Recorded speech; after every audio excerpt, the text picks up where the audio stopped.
ለረጅም ጊዜ በመወሰነው ውሳኔ ሰው ሊያሳብብ ነበር። እንዲያርግ ብሎኝ ነበር፣ እንደዚህ አርግ ስላለኝ እንደዚህ ያደረኩት ነበር። ግን አሁን የገባኝ ነገር ለምንወስነው ውሳኔ መራጮቹ እኛ ነን። ለምንወስነው ውሳኔ መራጩ እኔ ነኝ። ሁለት ነገር አለልኝ፣ ከሁለቱ ነገር የምመርጠው እኔ ነኝ። ማድረግ አለማድረጉን መወሰነው እኔ ነኝ። ሰው አድርግ ስላለኝ ማድረግ ከሆነ ለዛ ሰው ደስታ ነው እየኖርኩ ያለሁት ማለት ነው። ለዛ ሰው እንጂ እየሰራሁ ያለሁት እኔ የሚያስደስተኝን ነገር እያደረኩ አይደለም ማለት ነው። ስንት ጊዜ ነው አንተ ማድረግ የማትፈልገውን ነገር ሰውን ስለሚያስደስተው ብቻ በሼም እያደረክ ያለው? እዚህ ጋር አንተን ለመውቀስ አይደለም። እኔም እዚህ ነገር ውስጥ ነበርኩበት። ማድረግ ማልፈልጋቸውን ነገሮች በተለይ ሰልፍ ኢምፕሩቭመንት ውስጥ እንደገባው ማድረግ ማልፈልጋቸውን ነገሮች በሰው ግፊት አደረግ ነበር፣ በሼም ምናምን አደረግ ነበር። ግን መለስ ብዬ ሳየው ወደኋላ እየጎተተኝ ያለው ነገር እሱ ነው። እዚህ ጋር መጽሐፍ ማንበብ እያለብኝ ጂም ሄድ እያለብኝ ና እስቲ አንድ ቦታ እንድነው ሲለኝ ጓደኛዬ ኦኬ እሺ እንሂድ ምናምን አለው። በሼም እንዳይደብረው በሚል ሄዳለሁ። ከዛን ታይሜን አቃጥዬ እመለሳለሁ። ማታ ላይ ቁጭት ይበላኛል። ያ ልጁ ደስተኛ ሆኖ ሊሆን ይችላል ከኔ ጋር በመሄዱ፣ ከኔ ጋር እሱ ወደሚፈልግበት ቦታ በመሄዴ ደስ ሊለው ይችላል። ግን ደስተኛ አይደለሁም። ከፕላኔ ውጪ ነው ያልኩት። አንደኛ እሱ ብዙ አድርጌያለሁ። ሁለተኛ ደግሞ ከዛ ፕላን ውጪ በመሆኔም ደግሞ የሚሰማኝ ስሜት አለ፣ የሚከፋኝ ነገር። ለእሱ ደስታ የዛሬውን ቀኔን አበላሽሁት ማለት ነው። ማወቅ ያለብህ ነገር ህይወት ላይ ሁሉም ነገር ሁለት ነው።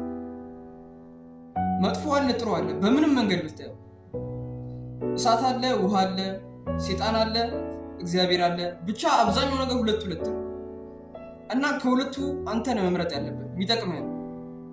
በሰው ግፊት ወይም ደግሞ በሰው ሼም ከዓላማ ውጭ የሆነ ነገር ብታረግ ያ ለዛ ሰው ልታስደስተው ትችላለህ።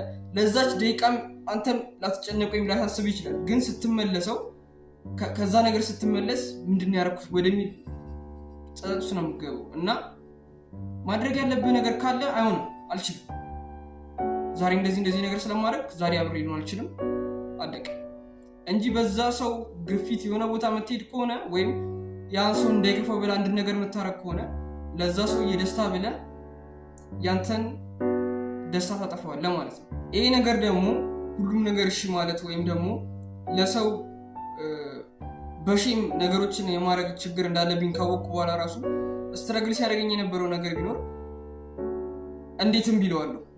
ያ ጓደኛዬ ነው አልሄድም ወይም ደግሞ እንደዚህ ስለማድረግ አልሄድም ማለቱ ይደብረኛል። የብዙ ሰው ስትረግልስ ይመስለኛል እሱ ነገር ነው የሚያስቸግረው ብዬ ነው የማስበው። ምክንያቱም አልሄድም ማለት ይፈልጋል፣ ግን እንዴት ነው የምለው የሚለው ነገር የሚያስቸግረው ይመስለኛል። እና ያ ተቸግሬበት ነበር። እኔ አላደርግም አይሆንም ማለቱ ተቸግሬበት ነበር። ግን በቃ ማለት አለብን፣ ግዴታ ነው። የሆነ ሰዓት ሊስቅብህ ይችላል፣ ጓደኛ ነው ሊያሾፍብህ ይችላል ምናምን። ግን የሆነ ያክል መጠንከርህን ሲያይ፣ ሲሪየስ መሆንህን ሲያይ እሱ ራሱ እየራቀ ይመጣል። ከእንደዚህ አይነት ሀሳቦችን ወደ አንተ ማቅረቡን እየተወ ይመጣል ማለት ነው። ግን ዛሬ እሺ ብለኸው ዛሬ እሺ እንሂድ በቃ ምናምን ብለህ እሱ የሚፈልገውን ነገር አድርገህ ምናምን በሺ ከዛ ነገ ደግሞ አይ አልሄድም ምናምን ስትለው ምን ትላንትና ሄደ የለ እንደ ምናምን ነገር ይላል። ገባ? ስለዚህ አንድ አይነት አቋም ማሳየት ነው ያለብህ። ዛሬ አልሄድም አልካ ነገም ብትሄድ እኮ ችግር የለውም። ለምሳሌ አሁን ጃንክ ፉዶችን ምናምን ነገር ያ ጥሩ አይደለም፣ መንገድ ላይ እርጥብ ምናምን እና እሱን ለዛሬ ብትበለው ችግር የለም፣ ለአንድ ቀን ብትበለው እኮ ችግር የለም፣ አይጎዳህም። በአንድ ቀን ሰውነትን አያበላሽውም። ግን ዛሬ እሺ ካልከው ነገ እንደምትደግመው ነው የሚያስበው እሱ። ገባህ? ስለዚህ ለነገው አንተ የዛሬውን በቃ ሳክሪፋይስ ማድረግ አለብህ፣ አይሆንም ማለት አለብህ ማለት ነው። ዛሬ እሺ ካልከው ነገም እሺ እንደምትለው ነው የሚያስበው። ስለዚህ ሁሌ አንድ አይነት አቋም ካሳየው እሱ ራሱ መስመር እያወጣ ስለምትሄድ ያን መስመር ማለፍ አይፈልግም፣ የሆነ ሰዓት ያቆማል ማለት ነው። በመጨረሻም ደግሞ እንድታስበው የምፈልገው ነገር ስንት ጊዜ ነው ማድረግ ያለብህ ነገር እያለ በሼም ለሌላ ሰው ደስታ ቀነን ያቃጠልከው?